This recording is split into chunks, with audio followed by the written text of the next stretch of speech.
An independent supermarket has been given the boot from a major Adelaide shopping centre after 2 decades in there to make way for Woolies. Shopping centre owner Vicinity has ordered Drake's supermarkets to shut up shop at Castle Plaza in Edwardstown by the end of next month. Let's bring in John Paul Drake, who's the director of Drake's Supermarkets. Thanks for joining us, John Paul. Good to catch up with you again. Now, your supermarkets, you've run a successful business, a growing business. You've extended interstate from South Australia, but a lot of South Australians see you as heroes because you set up supermarkets in competition with the big two, trying to give people lower prices. Does that mean they're out to get you? Do the big two gang up on you? Oh, absolutely. Let's face it, there's no love and war here. It's all war in supermarket land, and Woolworths have come into the site, but it's more of a bigger picture. Like you said, Chris, we've been there for 2 decades. We've spent over $10 million in making the store better and better. And the interesting part of it all is about two years out, we got put on a quarterly lease, so we knew something was up. Yep. We spoke to the landlord and said, hey, guys, is something going on? No, nothing to see here, nothing to see here.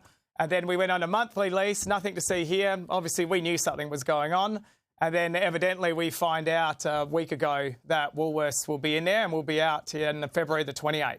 Unbelievable, really. So obviously they were looking at a rebuild, a rejuvenation of the shopping centre. They're obviously in cahoots with Woolworths. I've confirmed that. Woolies are saying they're going in there to be part of this redevelopment.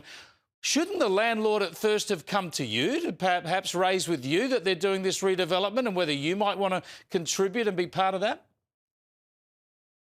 Well, it gets better, Chris. They came to us a couple of years ago by doubling the rent, thinking that was a good deal for us. We went back with a counter offer, and that was over a year ago, and we'd heard nothing since. So we had no chance to try and get that lease. But interestingly enough, the ACCC put out a statement, and I want to get it right, said that Woolworths proposed acquisition of the lease at the shopping centre last year. They knew last year, where we didn't know about that.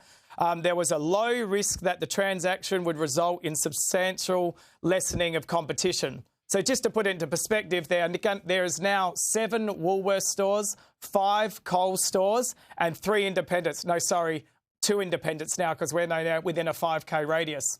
I don't see how you think that's fair competition, and I have no idea how the ACCC, who have failed to respond to us, mind you, this was going on for a couple of years now, and the only response we got from the ACCC was that.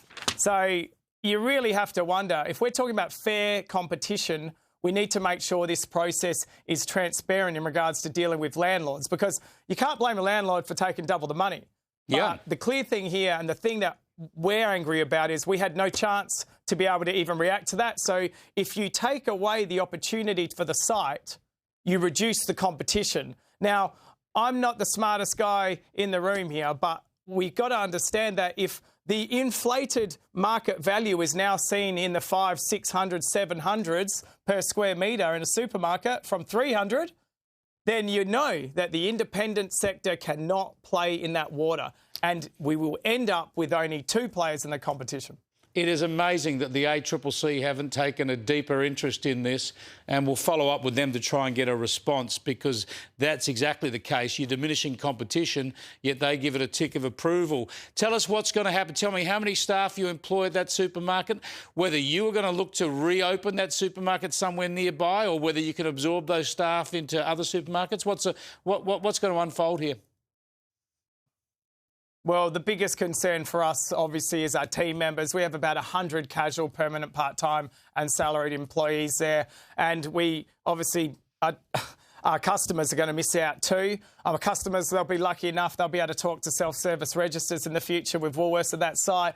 We do have a site that's a couple of kilometres away, and we will make sure that we endeavour to make sure that all of our team members, where adequate, can be put into roles. That's our number 1 priority. I was down at the site yesterday. You have let's not forget too, there's a Coles 50 metres down the road, down the mall, and now you've got Woolworths that are coming to town, which will be another cookie cutter effort.